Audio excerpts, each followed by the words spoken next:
শুনেছিলাম। 5 নম্বর হচ্ছে আল আমানাতু ফিল ওয়াদা'i, অর্থাৎ কারো কাছে যদি কোনো গচ্ছিত সম্পদ রাখে, সে সম্পদকে রক্ষা করার একটা দায়িত্ব, এটাও আমানত। 5 নম্বরে আল্লাহ রাসূল বলেন ওয়াল আমানাতু ফিল বাই'i ওয়াশ শিরা, ক্রয় বিক্রয়ের মাঝে আমানত। অর্থাৎ একজন মানুষ যখন কোনো জিনিস বিক্রি করবে, তো আমানতদারি বিক্রেতা হিসাবে তার উচিত হলো ওই পণ্যের সম্পূর্ণ দোষ ত্রুটি বর্ণনা করে তারপরে জিনিসটা বিক্রি করা। যারা কষায় তারা অনেক সময় এটা করে সাগি জবাই করে বলে আমরা খাসি জবাই করছি, করে কি করে না, হলুদের ভিতরে হলুদের গুঁড়ার ভিতরে ইটার গুঁড়া মিক্স করে দেয়, দেশি ডাউলের ভিতরে মনে করেন ইন্ডিয়ান ডাউল মিক্স করে দেয়, এক বস্তার মধ্যে 5 কেজি মিক্স করে দিলে যেটা ধরার ক্যাপাসিটি থাকে না। আরো অনেক ভাবে অনেক কিছু করে, অনেক কিছুর মধ্যে খাবারের মধ্যে রং মিশাই দেয়। তো একজন বিক্রেতা, আমানত বিক্রেতার হিসাবে তার উচিত হবে সব কিছু গুণাগুণ বর্ণনা করা, যেটা ভাই এটা খাঁটি, এটা ভেজাল, এটা 1 নম্বর, এটা 2 নম্বর। অপরদিকে একজন ক্রেতা হিসাবেও তিনার উচিত হবে তিনি যেই টাকা দিয়ে ক্রয় করেছেন বিক্রেতাকে ওই টাকাটা দেওয়ার সময়, যেমন কোন মানুষ 2000 টাকা দামের একটা পণ্য কিনলো, এটা যেন এমন না হয় 4টা 500 টাকা নোটের মধ্যে একটা জাল ঢুকাই দিল বা একটা অচল টাকা ঢুকাই দিল। ছোট বাচ্চা পেয়ে 2000 জায়গায় কিছু কম দিয়ে বললো যে এখানে 2000 আছে। তো ক্রেতা হিসাবে এই কাজটা যদি কেউ করে তাহলে কি করবে, আমানতের খেয়ানত। এর জন্য আমানাতু ফিল বাই'i ওয়াশ শিরা, ক্রয় বিক্রয়ের মাঝে আমানতদারিতা রক্ষা করতে হবে।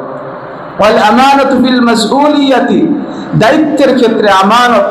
ওয়াল আমানাতু ফি হিফজিল জিওয়ার ফি হিফজিস সিরা, অর্থাৎ কোন ব্যক্তি যদি কারো কাছে কোনো গোপনীয়তা প্রকাশ করে, যার কাছে গোপনীয়তা প্রকাশ করেছে ওই ব্যক্তির উচিত হবে তার গোপন বিষয়টাকে গোপন রাখা।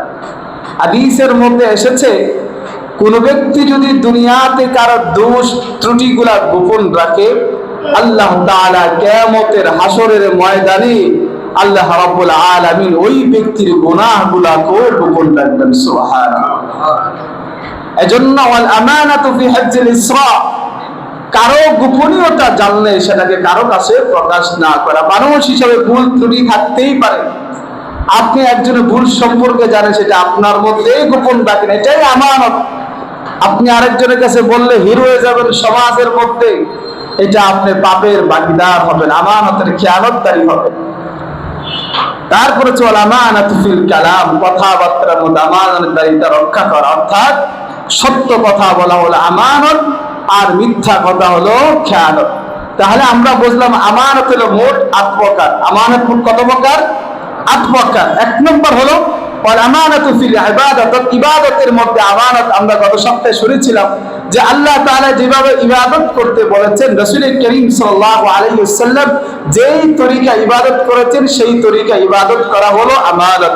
ওয়াল আমানাতু ফি হিফজিল জিওয়ার, অর্থাৎ আমাদের সমস্ত অঙ্গ প্রত্যঙ্গগুলোকে গুনাহের কাজ থেকে হেফাজতে রাখা আমানত। ওয়াল আমানাতু ফিল ওয়াদা, অর্থাৎ গচ্ছিত সম্পদকে রক্ষা করা আমানত। ওয়াল আমানাতু ফিল আমাল, শ্রমের ক্ষেত্রে আমানত। ওয়াল আমানাতু ফিল বাই'i ওয়াশ শিরা, ক্রয় বিক্রয়ের মাঝে আমানতদারিতা। ওয়াল আমানাতু ফিল মাসউলিয়াতা, দায়িত্ব সম্পর্কে সচেতন থাকা আমানত। ওয়াল আমানাতু ফি হিফজিল ইসরা, মানুষের গোপনীয়তা রক্ষা করা আমানত। ওয়াল আমানাতু ফিল কালাম, অর্থাৎ কথাবার্তার মধ্যেও আমানতদারিতা রক্ষা করা। আল্লাহ রাব্বুল আলামিন আমাদেরকে চাইতো এই 8 প্রকার আমানতদারিতা রক্ষা করার তৌফিক দান করে। আল্লাহুম্মা আমিন। আমরা প্রায় 2-3 সপ্তাহ যাবত এই আলোচনাটা শুনছিলাম, আজকে একেবারে সংক্ষিপ্ত আকারে আপনাদের সামনে বলে দিলাম। তো রাসূল করিম সাল্লাল্লাহু আলাইহি ওয়াসাল্লামের কিয়ামতের আলামত সম্পর্কে 2 নম্বর আলামতটা ছিল আমানাতু মাগনামান। 3 নম্বরে রাসূল করিম সাল্লাল্লাহু আলাইহি ওয়াসাল্লাম বলেছেন ওয়াজ যাকাতু মাগরামান। আল্লাহ রাসূল সাল্লাল্লাহু আলাইহি ওয়াসাল্লাম বলেন কিয়ামতের নিকটবর্তী সময়ে মানুষ যাকাত দেওয়াটাকে জরিমানা মনে করবে। কি মনে করবে? মানুষ জরিমানা মনে করবে, অর্থাৎ মানুষ মনে করবে যাকাত দেওয়াটা হচ্ছে অযথা খামাখা একটা কাজ। না জানি জোরপূর্বক ভাবে কোনো কাজে আমি পয়সা খরচ করলাম। কিছু কিছু মানুষ এমন মনে করবে, আবার কিছু মানুষ এই যাকাত আদায়ের মধ্যে দুনিয়াবি রাজনীতি সমাজনীতি হাসিল করবে যাকাতের মাধ্যমে। যার কারণে দেখা যায় অনেক মানুষ আছে যাকাত দেয়, ভিডিও করে বিভিন্ন সমাজকে দেখায় যে আমি যদি যাকাত যদি না দেই তো অমুক জায়গায় এই জিনিসটা আমার হাসিল হবে না। তো দুনিয়ার উদ্দেশ্যে মানুষ যাকাত দেয়। আবার কিছু মানুষ আছে, কেউ যদি যাকাত দেয় তাকে ঠাট্টা করে, এই যে দেখো নতুন যাকাত দেওয়ানালা হইছে, এতদিন দেখছি মানুষেরটা খায়, এখন দিয়ে নিজে যাকাত দেয়। এইভাবে ঠাট্টা বিদ্রুপ করবে। মানুষ তো পরিবর্তনশীল। একটা সময় তার সম্পদ ছিল না, সে যাকাত গ্রহণ করছে, এখন আল্লাহ তাআলা সম্পদ দিয়েছে তো যাকাত দিবে, এটাই স্বাভাবিক। আল্লাহ তাআলার বিধান তো সামর্থ্যবানদের জন্য রেখেছে, নির্দিষ্ট কারো কোনো ব্যক্তিদের মধ্যে আল্লাহ তাআলা যাকাত ফরজ করেন নাই। শরীয়ত যাদেরকে ধনী বলেছেন তাদের উপরেই যাকাতের বিধান প্রয়োগ হবে। এজন্য যাকাতের ব্যাপারে আল্লাহ রাসূল সাল্লাল্লাহু আলাইহি ওয়াসাল্লাম বলেন, ওয়াজ-যাকাতু মাগরামান, যে কিয়ামতের আগে এক শ্রেণীর মানুষ যাকাতকে জরিমানা মনে করবে। অতএব আল্লাহ রাসূল সাল্লাল্লাহু আলাইহি ওয়াসাল্লাম যাকাতের ব্যাপারে অত্যন্ত ভয়ঙ্কর হাদিস বর্ণনা করেছেন। নবীজি সাল্লাল্লাহু আলাইহি ওয়াসাল্লাম এক জায়গায় বলেন, যারা যাকাত দুনিয়াতে আদায় করে না তারা দুনিয়াতেও আল্লাহ তাআলা রহমতের বৃষ্টি থেকে বঞ্চিত থাকে। এখন আমাদের প্রশ্ন হয়, কই বৃষ্টি তো জমিনের মধ্যে হয়। আল্লাহ রাসূল এটাও বলেছেন, এই জমিনের মধ্যে যে বৃষ্টিটা পড়ে এইটা তোমাদের জন্য পড়ে না। যদি জমিনের মধ্যে গবাদি পশু পাখি যদি না থাকতো আল্লাহ তাআলা আকাশের মধ্যে বৃষ্টিকে আটকিয়ে রাখতেন। তাহলে বোঝা গেল পশু পাখির উসিলায়, চতুষ্পদ জন্তুর উসিলায় আমরা জমিনের মধ্যে বৃষ্টি পাই, আমাদের আমল দিয়ে আমরা বৃষ্টি পাই না। এই জন্য সালাতুল ইস্তিসকা পড়ার সময় মুসা আলাইহিস সালাম যখন পাহাড়ের চূড়ায় উঠে সালাতুল ইস্তিসকা বৃষ্টির জন্য নামাজ আদায় করেছিলেন, তখন সমস্ত মানুষগুলোর যেমন নিচে এবং গবাদি পশু সব শহর মাঠের মধ্যে হাজির করে তারপরে আল্লাহ তাআলা কাছে সালাতুল ইস্তিসকা করছেন। আল্লাহ তাআলা আমাদেরকে যাকাতকে জরিমানা না মনে করা, আল্লাহ তাআলার বিধান মনে করার তৌফিক দান করেন। আল্লাহুম্মা আমিন। 4 নম্বর আল্লাহ রাসূল সাল্লাল্লাহু আলাইহি ওয়াসাল্লাম বলেন, ওয়া তুআল্লিমা লিগাইরিদ্দিন, যে তোমরা যখন দেখবা মানুষ দ্বীন ইলম অর্জন করে দুনিয়ার জন্য, দুনিয়া উদ্দেশ্যের জন্য জ্ঞান অর্জন করবে, তখন মনে করবা কিয়ামত চলে এসেছে। আজকে আমরা অনেক সময় দেখি, বিশেষ করে কোরআনের হাফেজ যারা হয়, কোরআনের হাফেজদের সময় কিন্তু বেশি লাগে না, কারো 2 বছর 3 বছরে শেষ হয়ে যায়, কারো মেধা একটু কম থাকবে সর্বোচ্চ 4 বছর লাগতে পারে। এই 4 বছরের সময় বেশি লাগা হলো শয়তানি। হয়তো নিজের ভিতরে সমস্যা আছে, না হলে মাদ্রাসার সমস্যা, না হলে উস্তাদের সমস্যা, না এত সময় লাগার কথা না। একজন মেধাহীন ছাত্রের জন্য সর্বোচ্চ 4 বছরের বেশি হাফজে লাগার কথা না। তো দেখা যায় বহু হুফাজে কেরাম আছেন, ভালো হাফেজ হওয়ার জন্য বিদেশ থেকে বড় বড় টাকার বান্ডেল পাওয়ার জন্য বছরের পর বছর হাফজখানায় পড়ে থাকে, আন্তর্জাতিক পর্যায়ে নাম কামানোর জন্য। অথচ তিনার উচিত ছিল কোরআন হাফেজ শেষ।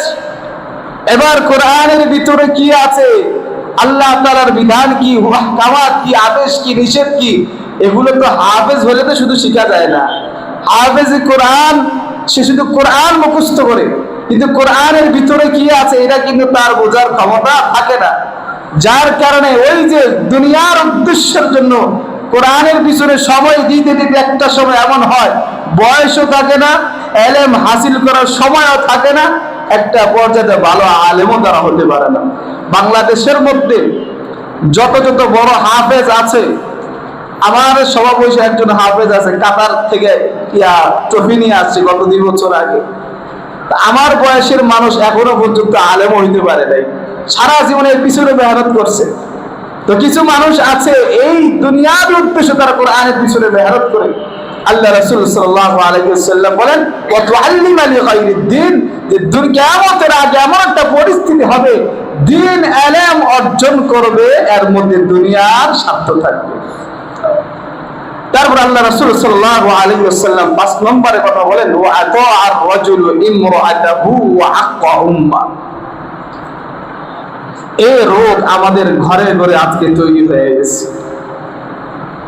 وأطاع الرجل امرأته وعقما নবীজি সাল্লাল্লাহু আলাইহি ওয়াসাল্লাম বলেন, কিয়ামতের আগে এমন একটা সময় আসবে যে পুরুষেরা মায়ের অবাধ্য হবে, স্ত্রীর আনুগত্য হবে। অর্থাৎ স্ত্রীর জায়েজ না জায়েজ সব বিষয় পূর্ণ করবে।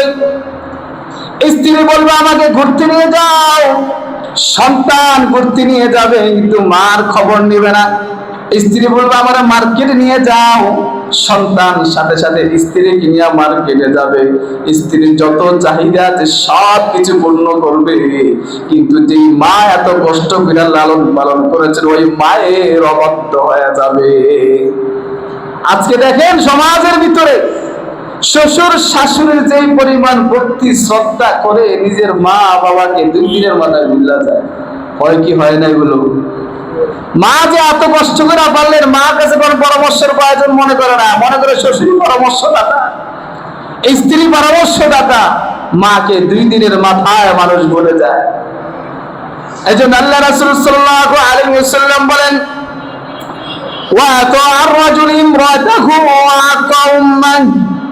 কিয়ামতের আগে পুরুষরা স্ত্রীর আনুগত্য করবে, মায়ের অবাধ্য হবে। অথচ আল্লাহ রাসূল সাল্লাল্লাহু আলাইহি ওয়াসাল্লাম বলেছেন, কোন ব্যক্তি যদি মায়ের বদদোয়া নিয়ে যদি কবরের মধ্যে যায়, ওই ব্যক্তির জন্য জাহান্নাম ওয়াজিব হয়ে যাবে। নাউজুবিল্লাহ।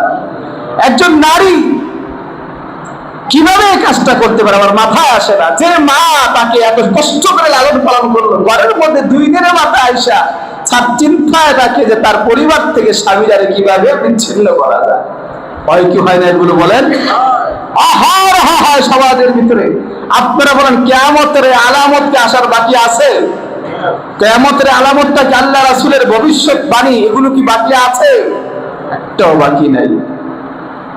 এই যে করোনার সময় আমরা শুনেছি সাহাবার এক ঘটনা, আদরের সন্তানেরা মায়ের করোনা সন্দেহ কইরা জঙ্গলের মধ্যে ফেলে রেখে এসেছে।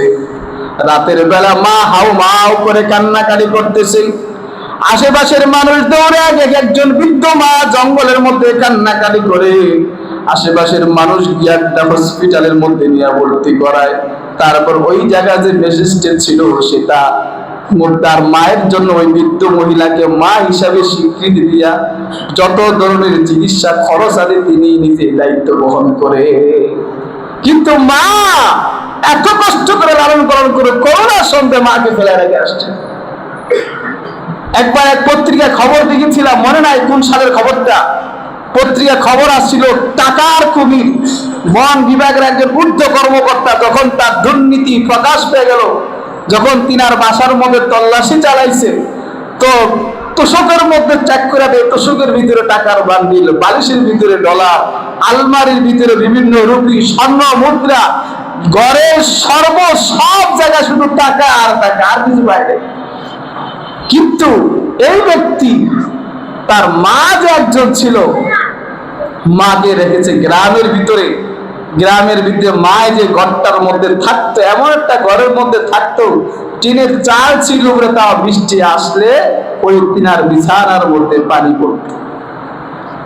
অথচ সন্তানাদি নিয়া, পরিবার নিয়া, স্ত্রী নিয়া ঢাকার আবিদাত এলাকায় বসবাস করত, কিন্তু মায়ের খবর এরা নিত না।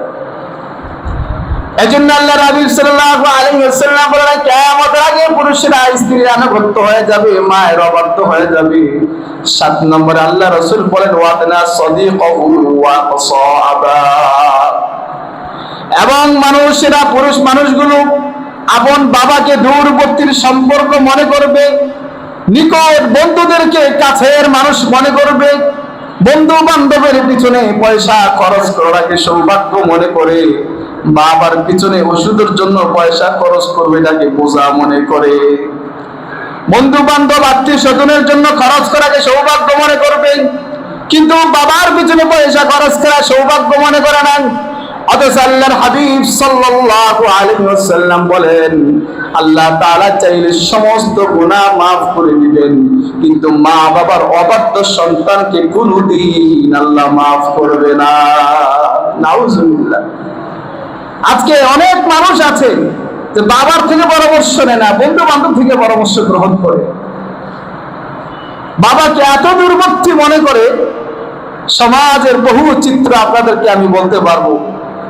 কিছু 20 সালের ঘটনা, করোনার সময় ঘটনা, আমাদের কাছের কুয়েত হসপিটালের ঘটনা একটা আপনাদেরকে শোনাই। ঢাকার এক ব্যক্তি, সে ওইদিকের জায়গাটা আমার খেলা আসতেছে না, বাবার করোনা হয়েছে, তো বাবাকে নিয়ে হসপিটালের মধ্যে ভর্তি করাইছে। তো ওই হসপিটাল লোকেরা তখন কুয়েত হসপিটালে আবার তারা রেফার করছে। কুয়েত হসপিটালে আসার পর একটা সন্তান ওই ব্যক্তির সাথে নাই, নামটা ছিল তার আলিমিয়া। আলিমিয়ার সাথে একজন সন্তানও নাই। তখন হসপিটালের কর্মকর্তারা তিনারে প্রায় 18 দিন চিকিৎসা দেওয়ার পরে তিনি যখন সুস্থ হয়ে উঠলেন, তো সন্তানদের সাথে যোগাযোগ করার অনেক চেষ্টা করছে, সন্তানরা কেউ হসপিটালের বাবারা নিতে আসে না। তাই 4 দিন চলে গেছে, একটা সন্তান আসে না। হসপিটাল থেকে বারবার ফোন দিচ্ছিল, এক পর্যায়ে হসপিটালের কর্তৃপক্ষের ফোন ধরাটা পর্যন্ত তারা বন্ধ করে দিয়েছে। তারপরে সন্তানের মায়া তো বাবা নিজেই একজন হসপিটালের কর্মকর্তাকে নিয়ে বাসার মধ্যে উঠেছে। তো চিন্তা করে দেখেন সমাজ আজকে কোথায় গেছে। বাবা অসুস্থ, হসপিটালে আনতে যাওয়ার মতো মন মানসিকতা তাদের নাই। আমি মনে করি, যদি ওই ব্যক্তিকে আমি খাটো মনে করি না, আমাদের সমাজে আরো হয় যে সন্তানদেরকে যদি দিন যদি শিখাইতে পারতাম, সন্তানদেরকে যদি তালিমের সাথে ইসলামের সাথে সম্পৃক্ত করা দিতাম, সন্তানের মাথা এটা জীবনেও আসবে না। সিলেটের এক ঘটনা, কিছুদিন আগে 3টা সন্তান তার, তো তিনার বৃদ্ধ বয়স 70-80 বছর হয়ে গেছে, স্ত্রী মারা গেছে, এখন 3 ছেলের ঘরে খায়, খাওয়া দাওয়া করে। তো বৃষ্টির সময় অতক্ষণে এক ছেলের বউর সাথে তিনার একটু মনোমালিন্য হয়েছে। তো বৃষ্টির সময় ঘরের মধ্যে গেছে আশ্রয় নিতে। তখন পুত্র বউ ওনার বিছানা বালিশ সব উঠানের মধ্যে বৃষ্টির মধ্যে নিক্ষেপ করছে। ওই মুরব্বী হতাশ হইয়া কোনো চায়ের দোকানে যান নাই, আত্মীয় স্বজনের কাছে যান নাই, পরিবারে কারো কাছে বিচার নেওয়া যান নাই, সাথে সাথে রেল লাইনে গেছেন, ট্রেনের নিচে পড়ে নিজে নিজে আত্মহত্যা করছে। নাউজুবিল্লাহ। তো দেখেন সমাজের চিত্রটা। আল্লাহ রাসূল সাল্লাল্লাহু আলাইহি ওয়াসাল্লামের হাদিস, এই ভবিষ্যৎবাণীগুলো নবীজি সাল্লাল্লাহু আলাইহি ওয়াসাল্লাম 13টা আলামত বর্ণনা করেছেন। তার মধ্যে 7 নম্বর আল্লাহ রাসূল বলেন, ওয়া আদনা সাদিকাহু ওয়া আকসা আদাহু। মানুষ বাবাকে দূরবর্তী সম্পর্ক মনে করে, কিন্তু আর নিকটাত্মীয়দের নিকট মনে করবে না। দূরবর্তী সম্পর্ক থেকে বন্ধু বান্ধবদেরকে মানুষ কাছের মনে করবে। তারপর আল্লাহ রাসূল সাল্লাল্লাহু আলাইহি ওয়াসাল্লাম বলেন, আযহারাতিল আসওয়াতু ফিল মাসাজিদ। কিয়ামতের আগে মসজিদগুলোর মধ্যে হট্টগোল শুরু হয়ে যাবে। মসজিদের তাজিম, মসজিদের আজমত, মসজিদের মহব্বত, ভালোবাসা মানুষের অন্তর থেকে উঠে যাবে। মসজিদের ভালোবাসা মানুষের অন্তরের মধ্যে থাকবে না। ইমামের প্রতি ভালোবাসা থাকবে না। মসজিদের কর্তৃপক্ষদের প্রতি মানুষের ভালোবাসা উঠে যাবে। মসজিদের মধ্যে হট্টগোল হয়ে যাবে। মসজিদগুলা বাজারের মধ্যে পরিণত হয়ে যাবে। আজকে মসজিদ পরিবেশটা এমন হয়েছে, মসজিদ নিয়ে এখন রাজনীতির খেলা শুরু হয়ে গেছে। যেই দল ক্ষমতা আসবো, ওই দলেররা চিন্তা করে আমরা মসজিদগুলোর মধ্যে কেমনে ঢুকতে পারি। আর মসজিদগুলোর মধ্যে যদি না ঢুকি, তো যত অন্যায় হবে এদেরকে বাধা দিব কারা? এই জন্য আমাদের কমিটির মধ্যে আগে ঢুকতে হবে। এই জন্য তাদের মেন পয়েন্ট থাকে মসজিদগুলোকে একটা রাজনীতির মহল বানাই নিছে। এই জন্য আল্লাহ রাসূল বলেন, যাহারাতিল আসওয়াতু ফিল মাসাজিদ। কিয়ামতের আগে মানুষ মসজিদগুলো হট্টগোল শুরু করে দেবে। খেদমতের নামে, কমিটির নামে মসজিদের মধ্যে রাজনীতি চলে। না হলে আপনারা দেখেন, উত্তরার দিকে তাকান না, একটা মসজিদ কমিটি যখন নির্বাচন হয়, পুলিশের কেন প্রয়োজন হবে? সেনাবাহিনীর কেন প্রয়োজন হবে? মসজিদের মধ্যে কমিটি হয় না, মসজিদের খেদমত করবা। আরে বেটা, কেউ যদি মসজিদে খেদমত করার প্রয়োজন হয়, আর মসজিদে আদম থেকে টান দিয়ে জারুটা নিয়ে পরিষ্কার করা শুরু কর। এর চেয়ে বড় খেদমত আর কি আছে?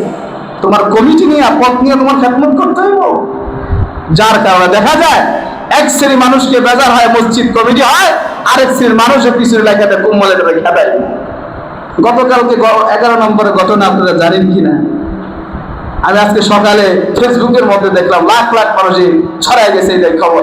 ইমামকে অযথায় বিদায় করে দিচ্ছে। ক্ষমতা, কোন মুসল্লিদের সাথে কোনো পরামর্শ নাই, ইমামের কোনো দোষ ত্রুটি কিছু নাই, অযথা প্ল্যান আমরা পুরো সেট পরিবর্তন করবো। যেমন মসজিদের ইমামকে পণ্য মনে করলো, যে এটা নতুন জিনিস, ভালো লাগলো না, ব্যবহার করলাম, ফালাই দিলাম। এই জন্য আল্লাহ হাবিব সাল্লাল্লাহু আলাইহি ওয়াসাল্লাম বলেন, আযহারাতিল আসওয়াদু ফিল মাসাজিদ, মসজিদগুলোর মধ্যে কিয়ামতের আগে হট্টগোল শুরু হয়ে যাবে।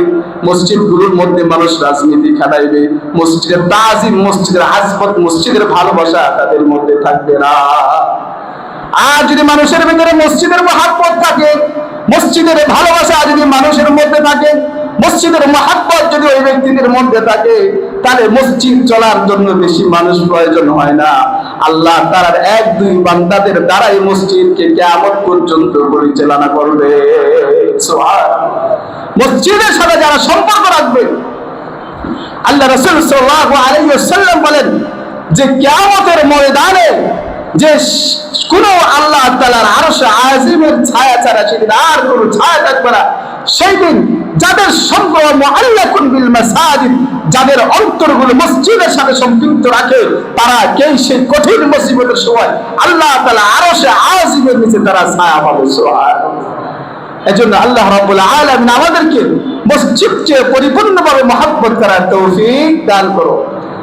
তারপর আল্লাহ রাসূল সাল্লাল্লাহু আলাইহি ওয়াসাল্লাম বলেন, وساد القبيلة فاسقهم وكانت زعيم القوم أرذلهم। কিয়ামতের আগে এমন একটা সময় হবে, যেই সময়ের মধ্যে মানুষের গোত্র প্রতিনিধি হবে মূর্খ লোকেরা। কিসের লোকেরা? মূর্খ লোকেরা গোত্র প্রতিনিধি হবে।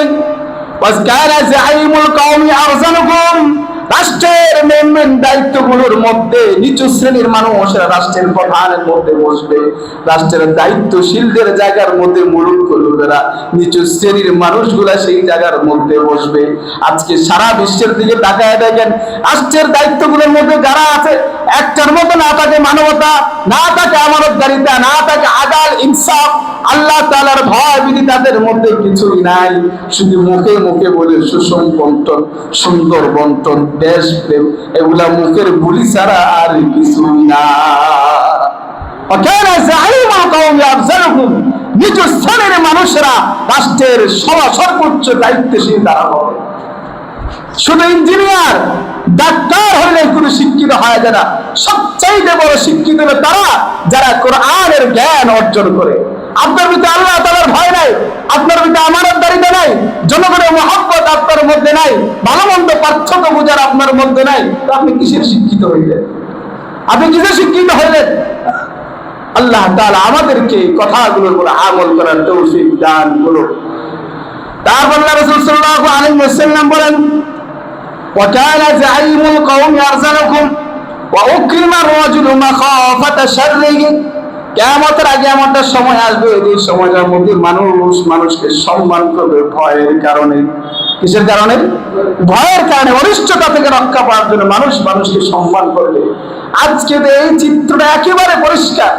কিছু কিছু মানুষকে সম্মান করে, অথচ সম্মান দেওয়ার দরকার ছিল এই জন্য যে তার ভিতরে আদাল আছে, ইনসাফ আছে, নামাজি মানুষ, পরহেজগার মানুষ, সত্যবাদী মানুষ, তার ভিতরে নেতৃস্থানীয় সত্যতার গুণ তার ভিতরে আছে, এই জন্য তাকে সম্মান করা প্রয়োজন, এই জন্য সম্মান করে। কিন্তু এখন এই জামানার মধ্যে সম্পূর্ণটাই বিপরীত। যে ব্যক্তি যত খারাপ সমাজের মধ্যে তাকে মানুষ তত সম্মান দেয়। আর সম্মান এই জন্য দেয় মাখাফাতা শাররিহি, তার অনিষ্টতার ভয়ে, যে তাকে যদি আমি সম্মান না দেই, কোন সময় কোন মুসিবত আইনা আমার সামনে দাঁড় করায় দেয়, তারে যদি আমি সম্মান না দেই, অনেক সময় আমাকে বিপদের সম্মুখীন হয়ে দেব, তাকে যদি আমি সম্মান না করি, আমার এই বেকাটাও ফালাই দিব। এই জন্য মানুষ তাকে সম্মান করে। এই জন্য আল্লাহর হাবিব সাল্লাল্লাহু আলাইহি ওয়াসাল্লাম বলেন, উকরিমা রাজুলু মাখাফাতা শাররি, মানুষকে সম্মান করবে অনিষ্টতা থেকে রক্ষা পাওয়ার জন্য।